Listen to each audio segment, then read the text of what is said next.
This interview is a bit of a rehash of the last interview I tried to do with Rico before Streamlabs decided it was going to go kaput and decided it was going to be a complete and utter mess. So this is my attempt to make sure that we get the full content from that and be able to speak with somebody who I was actually interviewed by. I believe it was last year or several months ago. Forget the exact date. It was last year. Last year, that's right, last year, because it was the beginning of COVID, and I had just started my channel. That was a wild year, man. Holy shit. Yeah.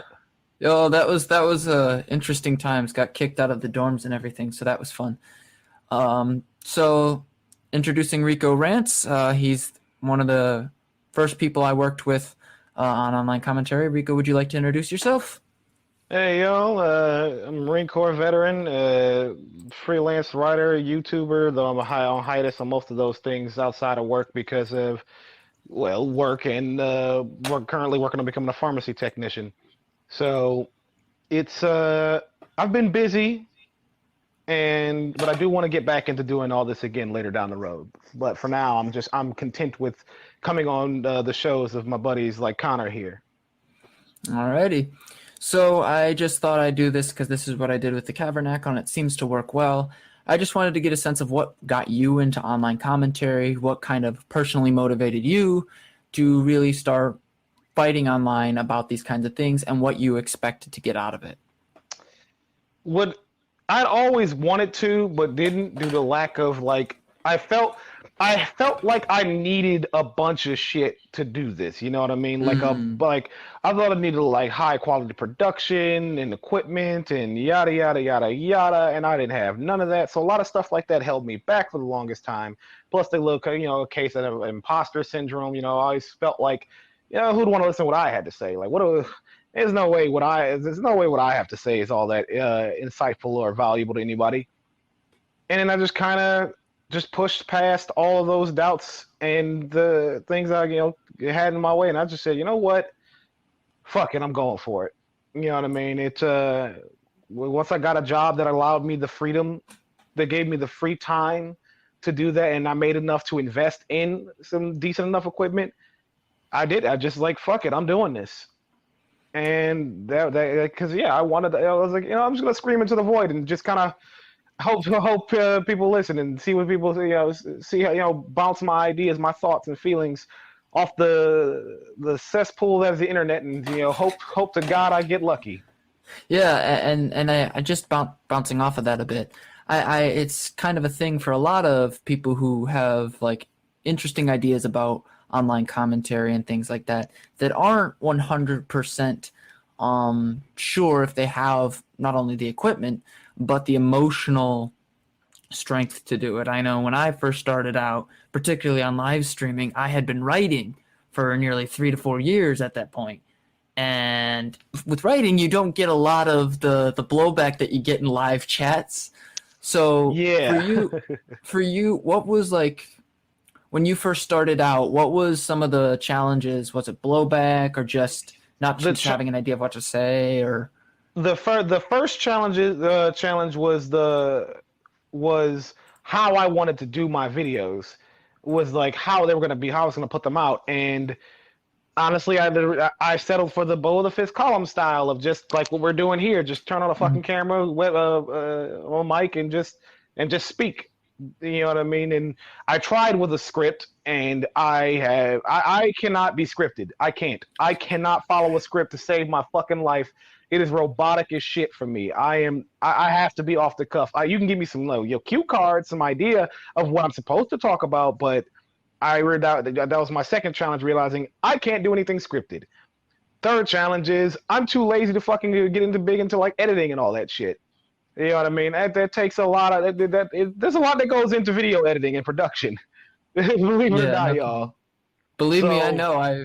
I'm paying for a program right now, and it's worked out pretty good. I mean, it helps with intros and stuff. But you got to sit down for tutorials just to understand some of the stuff. Yeah, that's just like I said. Video production is no joke. Oh yeah. And I am a lazy motherfucker, so that was not fun to deal with. But I did manage to get my videos to be semi-competent, and it did. And thankfully, I did have my wife who helped me out often. She was much better at that type of stuff, and she would always get on my ass whenever my videos would have those fucking black borders on the sides of them. She was always jumping on my throat for that. And then lastly, I think because I can take blowback, I don't negative comments don't bother me. The thing that my biggest issue to overcome was I couldn't look away. Like I would keep looking at my view count. I would keep checking my videos for a new comment, for new Yeah. view Yeah. count. I would keep looking over and over and over again. And I realized this isn't healthy. Mm-mm. Just put the fucking video out there and leave it. Like don't I shouldn't be keep coming back and forth over and over and over again just to look at every single minute change. Yeah. Like And yeah. And like I think I've got a similar situation because when I first started writing on Medium and when I first started uploading, I would always check the view counts in Medium. Yep. If you go back to some of my old articles where I would get negative comments, there would be like 13, 14 replies from me to the other guys, hoping that there would be some good faith. Because for me, I was under the impression that if you gave somebody your reasons, if you let them hear what you had to say, and you showed them good faith, they would show you the same, and that's not always the case. And that was a mistake. I should have seen that coming because congressional debate really hounded that fact home, but I kind of missed the whole formal stuff. Yeah. Oh, and but- then on that note, just a caveat. Just sorry for interrupting. This caveat. This last thing You're is good. don't go looking for a fight. I would say on y'all. Look, the internet is filled to the brim with a lot of stupid motherfuckers that it's very easy to get sucked into trying to argue with them. I'm guilty of it. I am very guilty of it. No, I do not deny that. But there are some motherfuckers out there who they live for this shit. They will keep the argument going forever, and they're happy to do that. They live for this. Learn when to stop. I had to try I had to teach myself that because I had that problem where I would engage and then I just keep engaging with it and just keep going, wasting hours of my fucking day Yeah. arguing with some motherfucking random person on the internet. You know what I mean? Like, so that was, I would argue, the last hurdle is just, again, kind of following back with the not obsessing over each view, is just learning to let go. Yeah. Like I had that with my last video. I did it on Aaron Mate and the whole him versus Chelsea Manning and all that stuff. And it was a relatively small video, and it wasn't really all that well produced. I'm still proud of it because I got to use the intro for the first time. But Nice. I made 2 mistakes on it, and so I had to issue a correction on a few things. But then there's the other people who are just like, "Oh, this is just hate on Aaron Mate thing." So it's kind of I think there's a mentality that you just want to say, "No, listen to me," and it doesn't always work well in your favor. But I have noticed like you've kind of somewhat embraced that, like acknowledged that part of yourself. Like your header, I believe it says "man too angry to die" or something along those lines. Breaking man too angry to die. Yep. Yeah, kind of embrace the madness, but keep going. So would you say that you've branded yourself somewhat under the impression that there is that side to you, but also that it's something that you have to control? Because I know Rico Rants is kind of part of the idea. So would you say that believe me, I love to rant. I love to talk. I will gladly argue and debate with people happily. Yeah, that is my brand, but at the same time, what I've done differently is I've also kind of embraced the more, I guess, the opposing side of that. Learning when to just let this shit go. Just shut the fuck up and go on with your life. I will gladly argue with somebody, but I had to I had to learn that sometimes this shit ain't worth my time. That's why I got better things to do. I don't want to get sucked into this shit because this shit never ends. And there's one thing I realized, that's why you've maybe seen some of my tweets in the past where I said, if you try to fight with the internet, you're gonna lose. Yep. Because I guarantee you're gonna bump into somebody who has way more time than you do and is way more petty and vindictive. They will keep going well after you're tired and exhausted. And I've learned to just let that shit go. So I can't always be my persona. I know that sometimes it's okay to just stop. Yeah. Sometimes Rico needs to shut the fuck up. I feel like a certain percentage of people would benefit from that, just sitting down and shutting up. I can't tell you how many times I had to delete the Twitter app off my phone during COVID. Like I was locked away for 2 weeks with my roommates. So of course you were And on it all day. I was the same way, just on it the whole yeah, time. well, and I would argue, and I would question, do you like think that part of the issue now is that with COVID finally coming to a close, we would expect that anxiety to go away, but it is still, what would you say is the reason we're still kind of in that rage mode that we kind of see around online? I have a couple theories in mind, but one, and this is me projecting myself off of onto everyone else. Because I mean, if you're not motivating the same way, then that's fine. Boredom, Mm, boredom is a hell of a motivator to be on this shit. And being on Twitter and arguing with randos and engaging with a bunch of bullshit is it's something. It's something to do. It's something that's constantly changing and evolving in real time at all times. You know what I mean? It's stimulating, not in a healthy way, I would argue, but stimulating nonetheless. You know what I mean? And as far as the anger, a lot of it is also, well, we just want somebody to take our anger out on. mm, Like, I feel a lot of people, and I might, again, myself included, we're angry and angry about something. And you see, so that's what people kind of addicted to, like dunk culture, is mm. that we want to dunk on somebody, we want to shit on somebody, to just or we want to make you the avatar of our hatred. Like you are the enemy, you are the target. We want to take you out and fuck and just you're an easy target. You are someone that's easy to just lay it all out on, and I think that's addictive. I think that's So, addicting. and I think there's some truth to that because when it's easy like to bring up a single symbol of like the all the evil in the world, and if you just get rid of that single entity, that single source of evil, I think for a lot of people that allows them to feel like they're making real systemic change Make them and not feel like having they're to, doing something. Yeah, yeah, that and too. not have, Satisfying that desire to feel like you're yeah. doing something. Yep. And I think also it kind of has to do with the idea that we're not it prevents people from being able to look inside themselves and see what the consequences of what they're doing and how that might um not necessarily they're not as good as they think they are basically. If they don't have to look inside themselves and just attack this one thing, they don't have to consider, am I actually contributing to the systemic problems in the world if I just attack this one person? Is that yeah, no doubt people feel like they're doing something when they engage motherfuckers along. When they jump in on the dog piling, on the dunking and all that jazz. And I was saying before that it's addictive to even to do that. And where I Yep, was yep, going yep. with that is that the problem is eventually, if the only way you engage with the internet is through aggression, is looking for fights, looking for something or someone to dunk on, that ends up becoming all you do, and you start Yup. looking for any reason, no matter who it is, no matter who they are, no matter how small the infraction.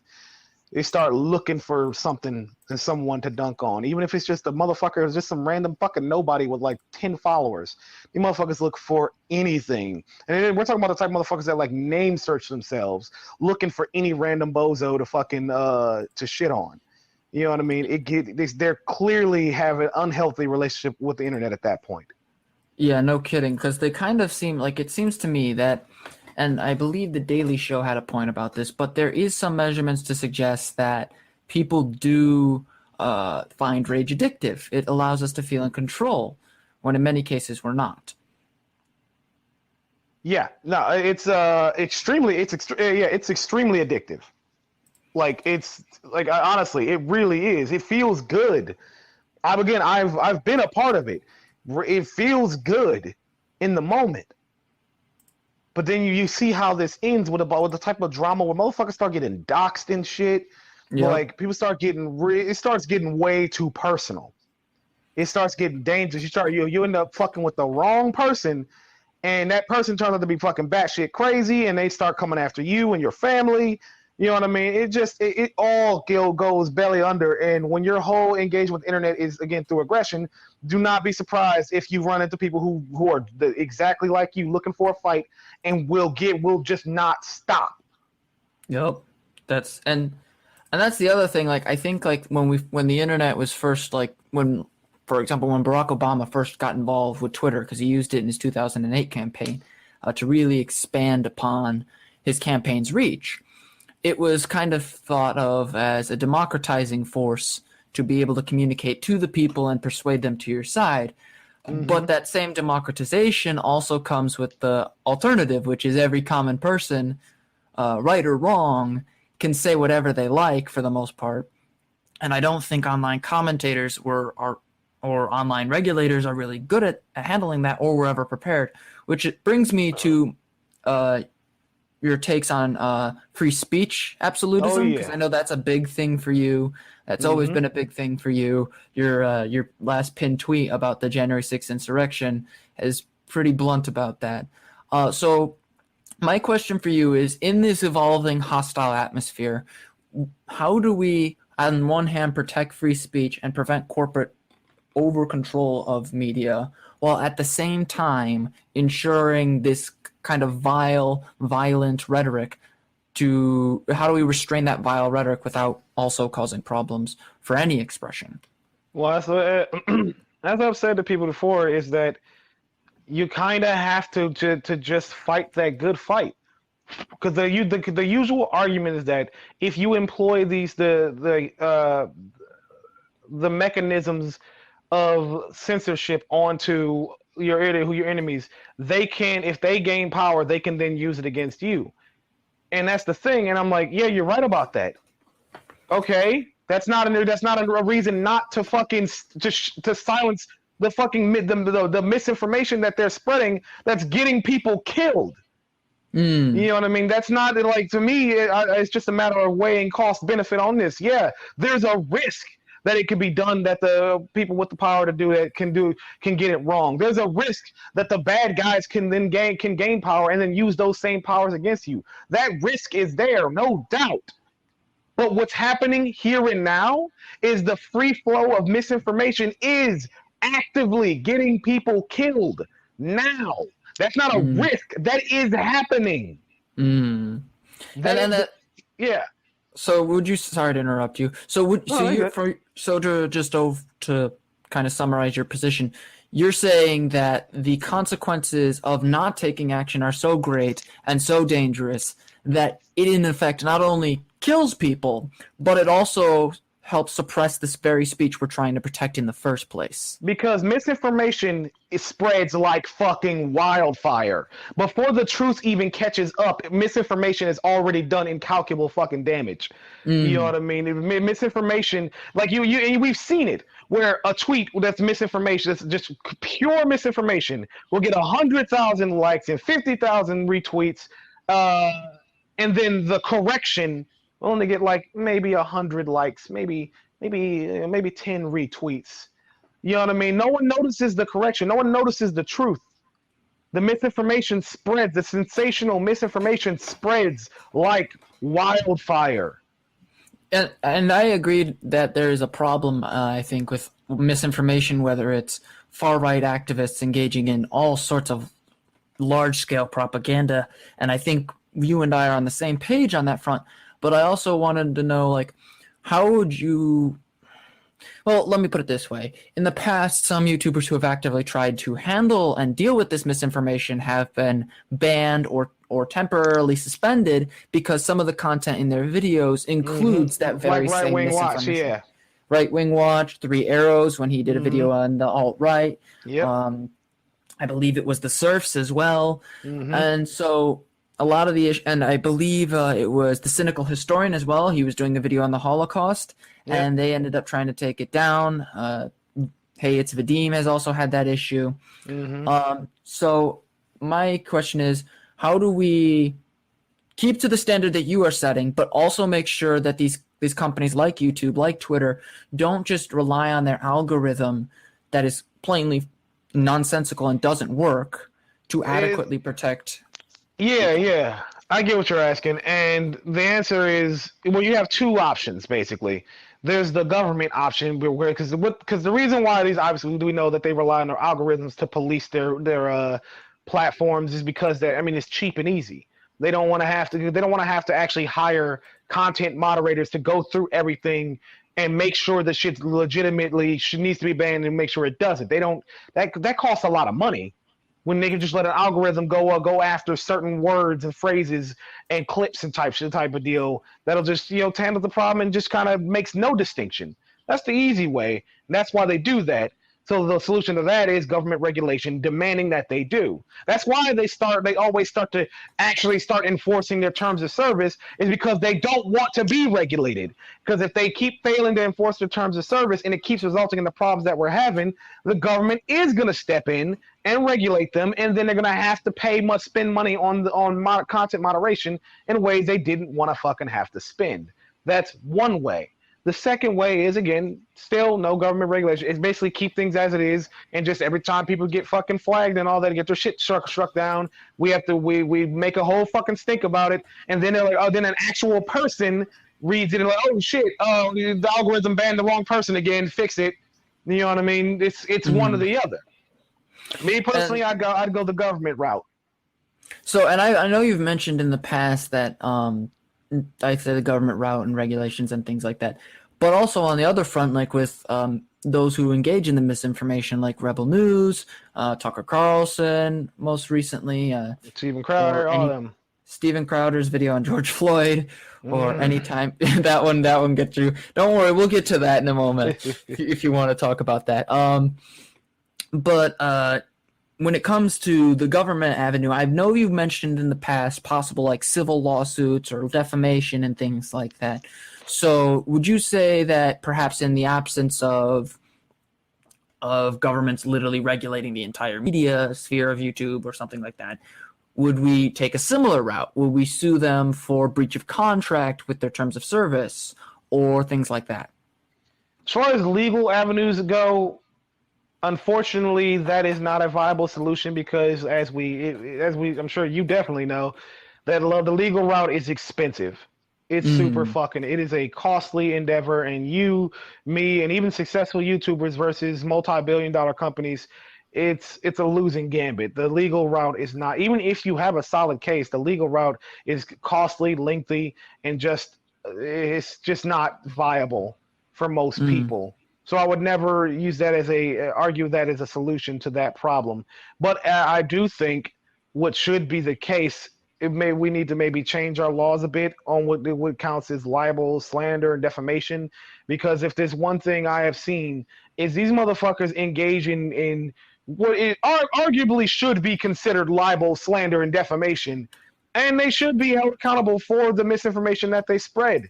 There should be some vector to actually hold them accountable because, notice how Dominion and Smartmatic voting machines started suing the fuck out of everybody that were defaming their business. They changed their tune real fucking quick. They turned around real quick, issuing corrections and apologies, and whoa, never mind, there was no voter fraud, my bad. They completely changed their tune, and a lot of motherfuckers on right-wing media have figured it out. That's why they don't say explicitly that there was voter fraud anymore, because they know they'll get sued if they do. So Mm.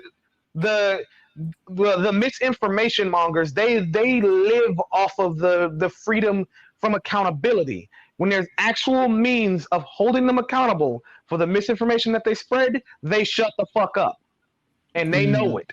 So that's why that's what I'm saying is I don't know how the legal system works on changing laws or how to broaden the scope of what counts as libel, slander, and defamation.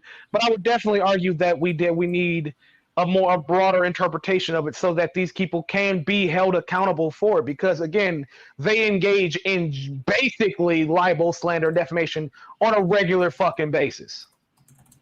Okay, and so, for example, Tucker Carlson, he recently made a claim that the NSA was spying on him. Mind you, they spy on us all at some point, but they have to go through a FISA court to do that. Yeah. And it's interesting because Fox has not really backed him up. His other commentators aren't mentioning it. So it kind of plays to your point that maybe to some extent this right-wing media sphere realizes, or at least is somewhat aware, that if you go too far, you can be really exposed. Yeah. But in addition to that, I was wondering, what do you think the role of companies like Media Matters, Right Wing Watch, how effective do you think they are at holding these kinds of people to account? Super effective in the way in what they can manage, because like for example, Media Matters has been integral in the efforts of taking down the.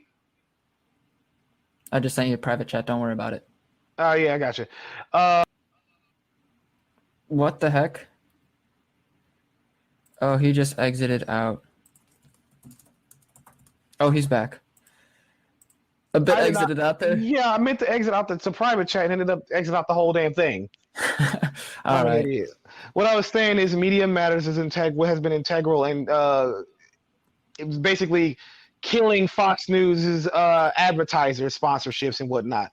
But the only reason they still have any strength that they have is because of contracts that are outside of their control. Basically, it will take the government to get involved with that shit.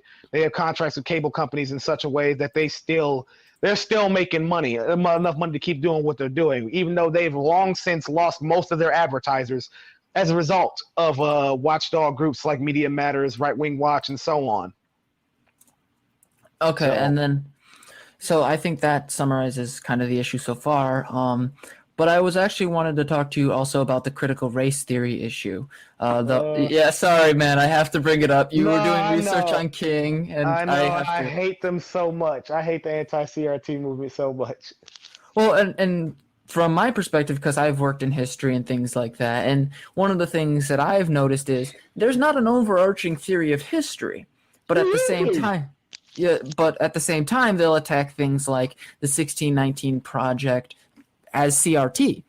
So my question for you is relatively simple: is do you think that this movement is largely a genuine issue, or is it more astroturfed, uh, or like something like along those lines? 99% astroturf, 1% people dumb and haven't realized that the movement is astroturf. That's what this is. It is entirely manufactured outrage towards something that that none of them can coherently define, that none of them can substantiate even exist. Not a single school is teaching critical race theory. Not a single school is teaching kids that to hate white people or to hate America or to be racist. No one is teaching that. I can't speak for private schools because private schools are basically unregulated and can teach whatever the fuck they want. But public schools, nothing of the sort. Not a goddamn thing is being taught like that. But you can't tell that to the critical race theory people because they just say it is. That's what they're being taught. And I'm like, where? Not one Yeah. person can articulate that. Not one. And the ones that try are lying. They always get found out to be liars. Well, and then the other thing is that they've also, it seems to me, like an attack on. It's sort of like that white backlash that King talked about in the past with his in his book, where do we go from here, Yep. and things like that. So, what do you think the best method that can be done, whether they're from the left or centrists or anybody who's willing to push back on this? What method do you think is best to handle this kind of backlash, and how do we prevent it from succeeding where in the past such similar backlashes have succeeded? First off, is locally. You need to get involved with your local school board and in the city council because that's where these motherfuckers are going. They're going local. They're going for your city school board. They're going for your school boards and your city councils, and they are quite literally trying to harass people out of their positions and get in those positions themselves. So protect the people that are on the school boards and city council in whatever way you can. Send them Lavoto emails of support, letting them know that you support them and that with the anti-CRT movement are a bunch of fucking crackpot lunatics. You know what I mean? If you're not getting on the city school board or the city, if you're not getting on the school board or city council yourself, support the people who are on it who are opposed to this nonsense. That's the best you can do. Mm. Secondly, the second best thing we can do is just kind of let this fucking anti-CRT movement implode. Because the problem is they've gone too far. They've gotten so hyperbolic, so ridiculous, so patently out there off their fucking rockers that they've delegitimized themselves. Because the more each one of them, it's like a fucking rat race for each of them to one up each other on who can get more hyperbolic, apocalyptic, and ridiculous about the CRT shit. And that turns even people who would have entertained the idea, even the super rational fucking centrists are turned off by this shit now because it's very clear that these people have lost their fucking mind. Yeah, and I know. Oh, sorry. Go ahead. No, you're good. You're good. Go ahead. And I know in the past you've interviewed some of the people who've tried to push back on this from the academic perspective, specifically Sam Hoadley-Brill. Cool dude. Yeah, I've read some of his stuff. It's very impressive. You guys should check him out on Liberal Currents. He's very good. But I also think that one of the things that is concerning is that it's not a unique movement. Like, this anti-CRT movement seems to be like an extension of previous right-wing accusations. It's an extension of every single last goddamn one of them, man. It's all of them. Well, and like, for example, the what was it? Turning Point USA. Turning Point USA has the professor watch list. So if I may push back a little bit, as much as the local issue is strong, I do sometimes wonder how we are supposed to protect larger universities that are actually teaching critical race theory as much as the right misrepresents it. We can't. I mean, you can only protect what's local to you. You know what I mean? We can't, like, we've only got so much fucking bandwidth, and what's understood is the difference between us and them is that their manufactured outrage is astroturfed. In other words, they are backed by wealthy people. They are by and large organized and their movements orchestrated by wealthy people. This isn't some Jewish conspiracy. No, these are actual fucking. We know who these people are, like the Mercer family, the fucking Thiels and all them. All this, it's like Peter Thiel and all these other fucking right-wing billionaires were very open about their fucking disdain for liberalism, democracy, and everything else that makes our country actually fucking halfway decent. You know what I mean? They're very open. The Dennis Prager, very open about it. All of these, the Wilkes brothers, they're all very open about this. You know what I mean? And so it's kind of hard to compete with that because whereas we're just minding our own fucking business and got enough on our own plates, they whole ass got basically warriors ready. That's why you see the same people. It's like Media Matters has pointed this out, but you'll see that they recycle like the same people in a bunch of different places, like the anti-mask march, you know what I mean, to the anti-CRT movement, where there's like concerned parent who actually turned out to be experienced Republican Party activists and strategists, whatever the case may be. They are active political activists and operatives within the Republican Party and have been for a long time. These aren't random concerned parents off the streets. It's the same fucking people they've been recycling. You know what I mean? Yeah. So it's hard to compete with that. It really is. Yeah, it is. So I guess if I may summarize it, it's not so much that like there's no way to stop it if that's what you're saying. It's just that we have limited control, and you control what you can, and then work towards a larger movement in the future. So that way these institutions maintain themselves. Okay. I just wanted to make sure. If we were backed by billionaires and able to just throw people around the country like that, there'll be no problems. But we don't. We don't have that. We've never had that. And I think, and that's where I kind of say, like, we need larger political institutions that, although not necessarily partisan in their orientation, because we don't want it just being bogged down in the right versus left nonsense. Yeah. That they're dedicated to the protection of these kinds of institutions, because it's not the first time that we've seen this hostility towards academia. We've seen it in the Second Red Scare, with McCarthyism and things like that. And so I think, for me at least, protecting these institutions from partisan outrage is of the utmost importance, because they're supposed to help create better citizens. They're supposed to mold the next generation into a more educated populace.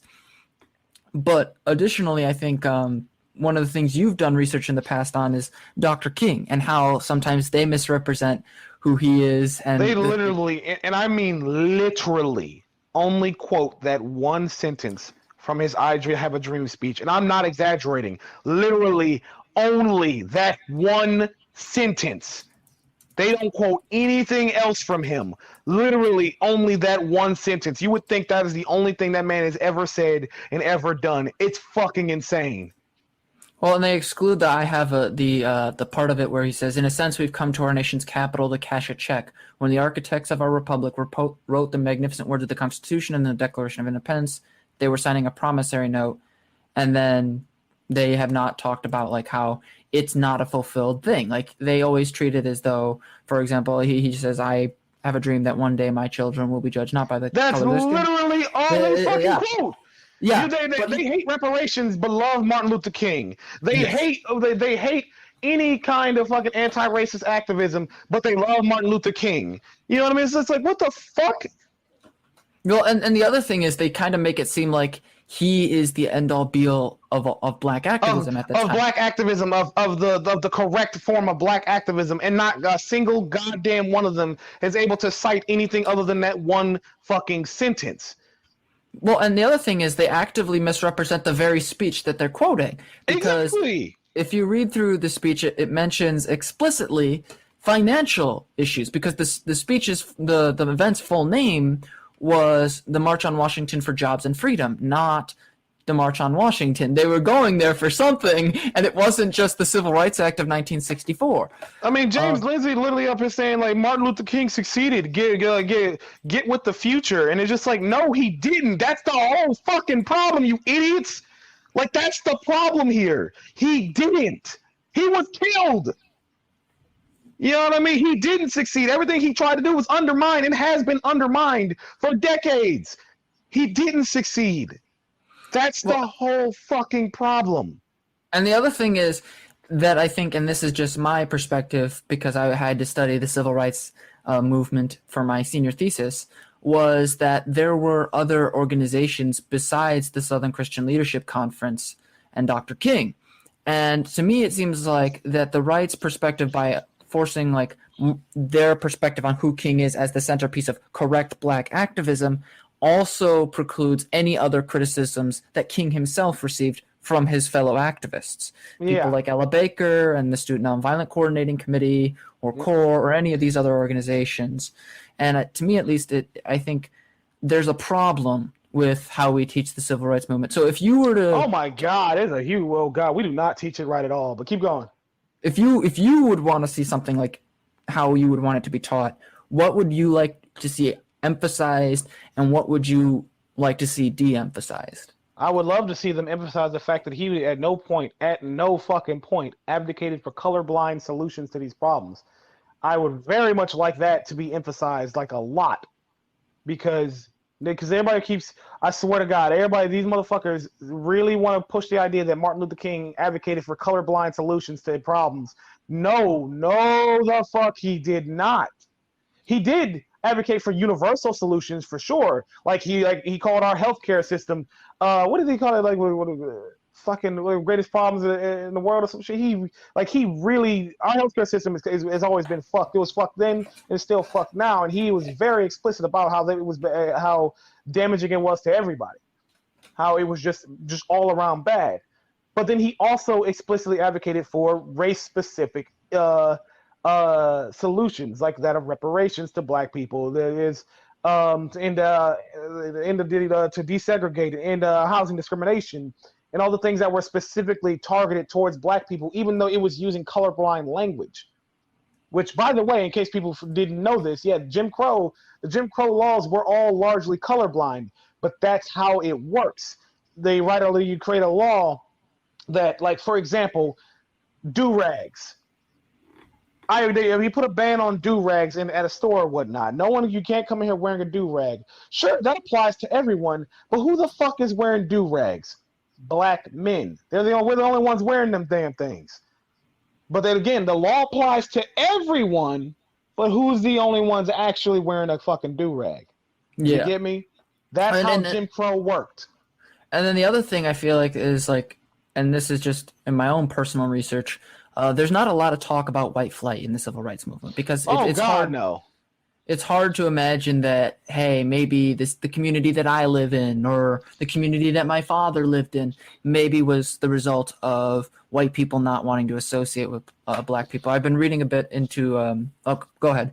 No, I was just gonna say that you are absolutely right, and I tell people is like there is a if you live in like 100% town of white people or 100% town of black people, whatever the case may be, there's a reason for that.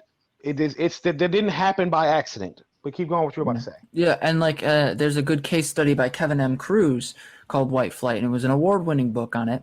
But one of the things he notes is that there was an alliance in the city between moderate whites and old school black leaders who had to kind of play the game as much as they could while not challenging white supremacy too much. And when the civil rights movement came along, these were a younger generation of activists who pushed back and broke that alliance to the Yeah, point where demands for actual equality resulted in a large-scale backlash that caused white people to sell en masse once the civil rights movement began making legal successes. So I think if I had to talk about the civil rights movement, I would like to see also not just pointing out that colorblindness was never the point, it was the ideal outcome. It would also be that white Americans weren't listening. Like Martin Luther King wasn't popular in his time. He never was. He was popular after he died. yeah. White Americans ran away time and again, right? They would just anything, and you realize that you can trace a lot of the problems that we have now to that. And like I hate it. I hate it so much, but it's like y'all didn't want to white people didn't want to be around black people like me so goddamn badly that they screwed themselves and their own kids for generations to come because they wanted to be away from black people that badly. Oh yeah. It's actually And fucking insane. oh yeah, and the other thing that was mentioned in Cruz's work is how they literally made up biological explanations for why they didn't want to swim with black people, like that they were diseased and things like that. I mean, And did you see there's my still fucking some of that. recent? Yeah, there's that race and IQ shit and the rate that bullshit race science. Yeah, Yep. fucking hell. I don't know if you Well, saw my and recent tweet thread on that. yeah, and that's I saw that. I know where you were tweeting that from too. So, but no, it's fascinating because on the one hand, we would all like for Dr. King to have succeeded because we wouldn't have to deal with this Absolutely. BS. But on the other hand, focusing solely on him and misrepresenting him while doing so has undermined the entire point for which not only he fought, but activists who had came before him. Like, how many people know about Fannie Hamer or Ella Baker, or know that They John Lewis was, they basically don't exist. And it's sad. or that John Lewis wasn't part of Martin Luther King's movement? He was originally part of the Student Nonviolent Coordinating Committee. He was one of its many leaders, insofar as SNCC accepted leaders, but you know the point. Yeah. So, just as we're wrapping up the stream, I was just wondering how can, and this is more an opportunity for you to critique me or other historical commentators, what responsibility do modern historians have to really address this backlash and really try to explain how our understanding of the past is deeply flawed? What would you like to see from people like me and other historians as well in discussing these kinds of issues? Demand that the bad faith actors, frauds, and all them provide evidence. You see, that's their whole thing with the CRT, for example. They keep saying because you want to get them to be as specific as possible, because they try to use vagueness as a way to just waxing fucking apocalyptic notions of all this is happening. And you're like, what specifically are you referring to? You say kids are being taught to hate America. What specifically are you referring to as teaching anyone to any kid that? What specifically are you saying they're teaching white kids that they're guilty of everything? What specifically is teaching anyone that? When they show me the passage in what book is fucking teaching that? I Yeah, was saying to so y'all that y'all aren't wrong on the substance of what y'all doing, but trying to fight substance with bullshit against bullshit is not gonna work. You have to show the absurdity of their claims to everyone else, and to do that, you have to get them to force them to substantiate their claims. Yeah. So and just my own perspective is I feel like a lot of scholars now it's changing thankfully are kind of stuck in their academia because it's like who wants to deal with all this BS? But in the absence of people coming out and talking and saying, "Hey, wait a minute, this isn't true. This is a problem. This is nonsense." There's a lot of that conspiracism that you talked about. Hmm. So I think, at least from my perspective, I'm going to try as best I can to deal with all the nonsense and not lose my mind. Best of luck to you. Make sure to take breaks and don't get too sucked in because this shit eats away at you in ways that you don't realize it until you've lost days of your life in this.